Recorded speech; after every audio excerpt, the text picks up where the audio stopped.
Well, and I think that's another fun thing about you is like you're a person with like this insane level of commitment and confidence. Like you're incapable of doing anything less than just mashing the pedal through the floor.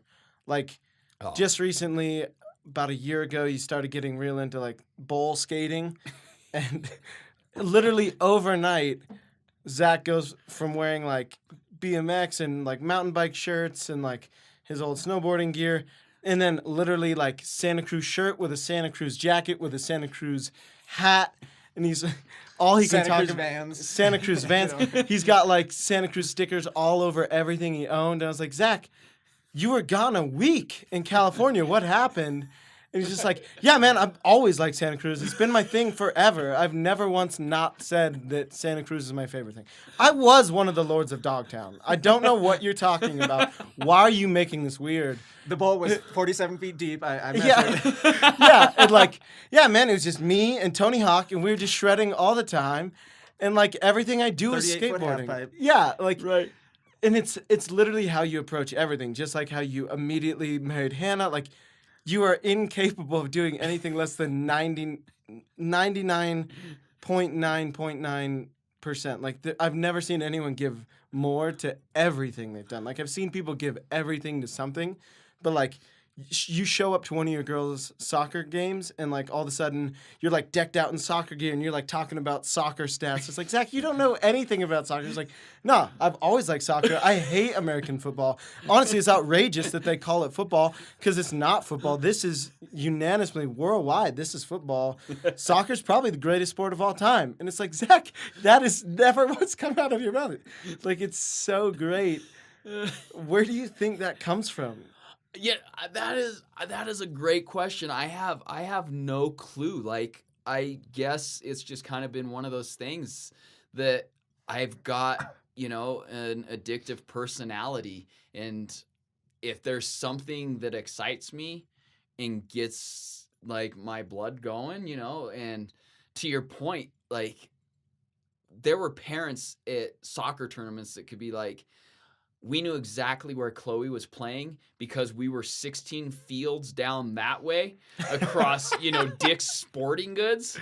Like Dick's Sporting Goods is between us and an airport, and we heard you screaming for Chloe. And I was always just nonstop with it. And I think honestly where like my parenting came from and being supportive of all that is I remember growing up as a kid and my parents just like they gave up everything for me. Like they always made sure that every other weekend I was at a bike race, like I got to travel to all the nationals.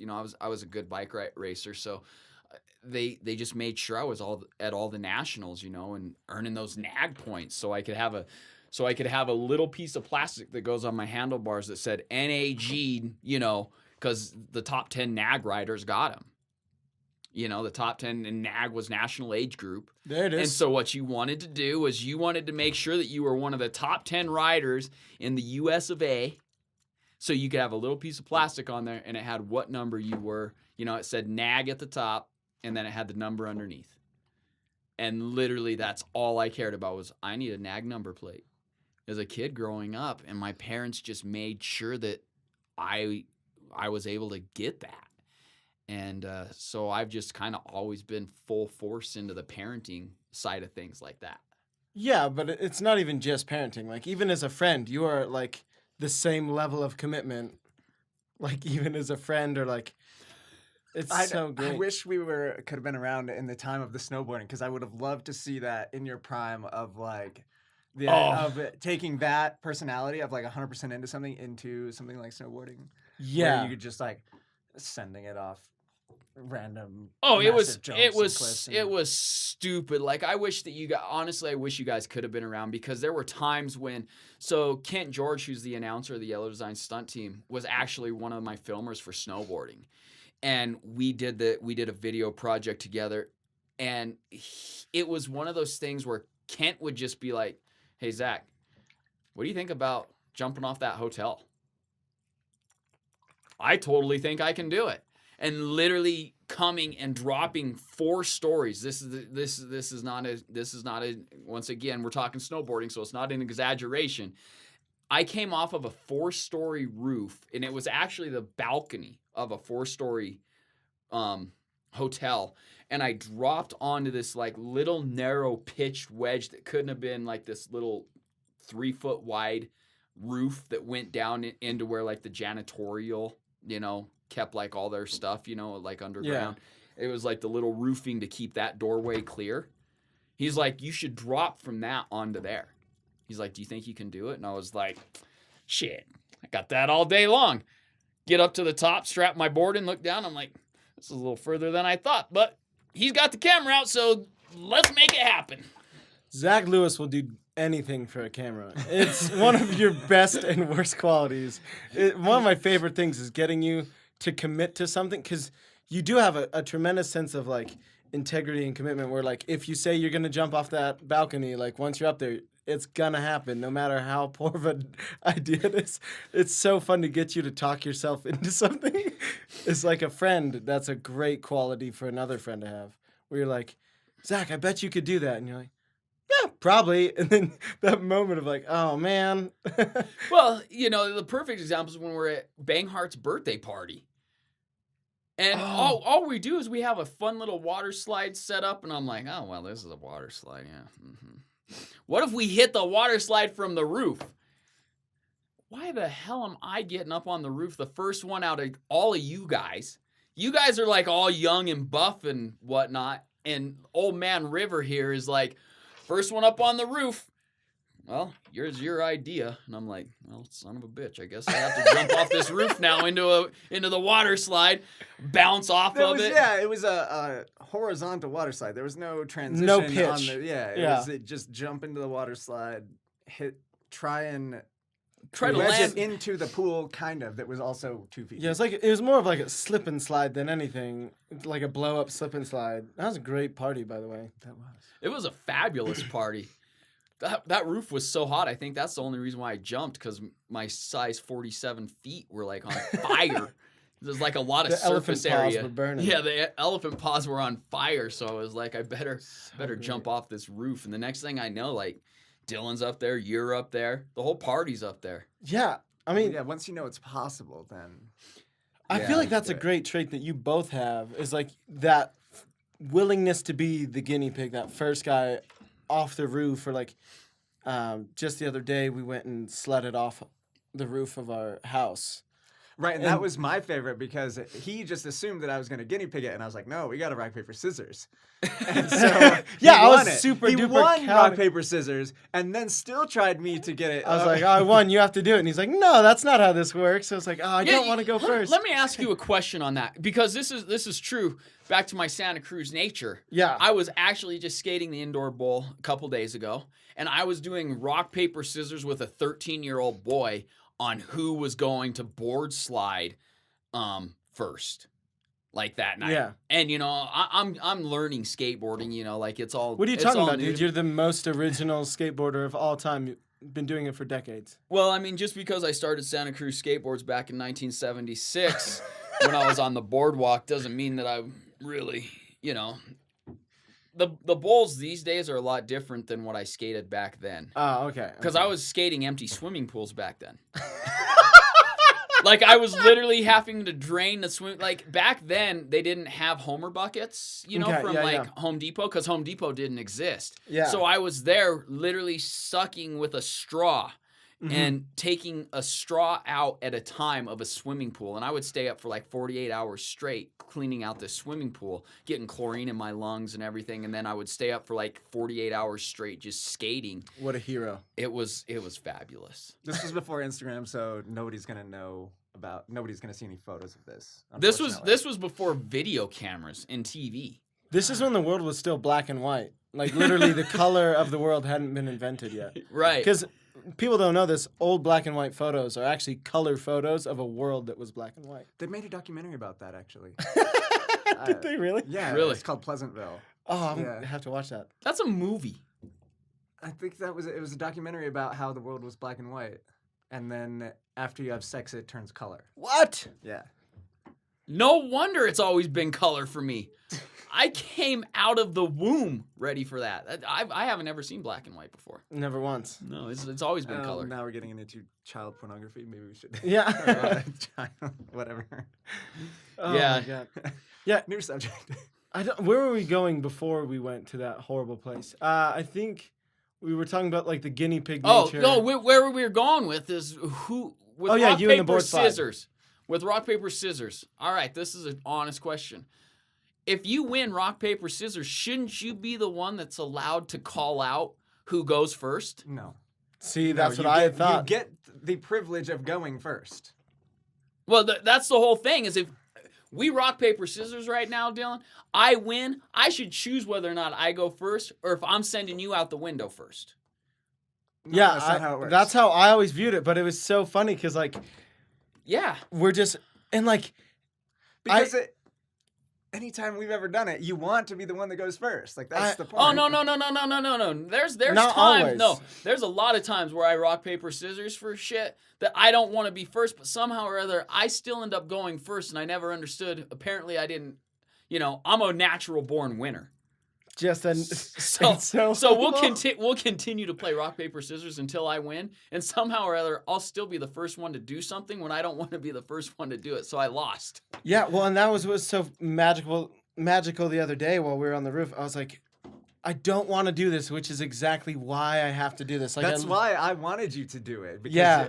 I could guinea pig it and it would be casual and it would be fine. I wouldn't care. But to see the anxiety in his Yeah. face, making him. have It'd to been be a the while one. since I scared myself that much because it was a really weird, like it's a weird setup and it was genuinely unknown if I was gonna like completely launch past the landing, all that fun stuff, and man, it just goes to show like there's something so valuable in scaring yourself, right? Like I hadn't really truly been that nervous about something I was trying to attempt in a very very long time, like. Maybe over a year of like, man, I was less nervous about marrying my wife, and I found out that I was marrying her 5 hours before I stood on the altar. Like, it's so funny. It's you so want funny. to talk about my story and how crazy it was. Yeah, it's kind of Hollywood. I'm not gonna lie, but literally, your wife surprised you with a wedding, and you got married that day. Yeah. Like no. I thought Hannah and I were moving fast. I mean, yeah.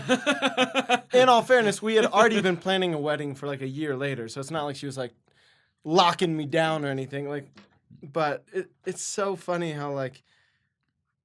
Back to my point of like, when is the last time you really truly scared yourself like that? Because like, I didn't realize how much I'd been missing that. Because I feel like there's such a joy that's found in really overcoming a huge fear. Like, you don't realize it's something scary, and then all of a sudden you push past it. Like, I remember one day a friend of mine called this girl to ask her on a date, and then he just starts telling me about how like super pumped he was. He's like, that was so intimidating. Like, I never would have imagined that was something that would make me nervous.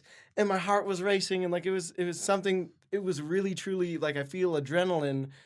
I feel like when was the last time you did something that really truly scared you, that you got to overcome? Because I feel like so much joy is in that moment. God, that's almost daily. Like- Daily. Okay, that's not daily. That's not true. Yeah. Yeah. I try to scare myself every time I touch my bike, my snowboard, and my skateboard.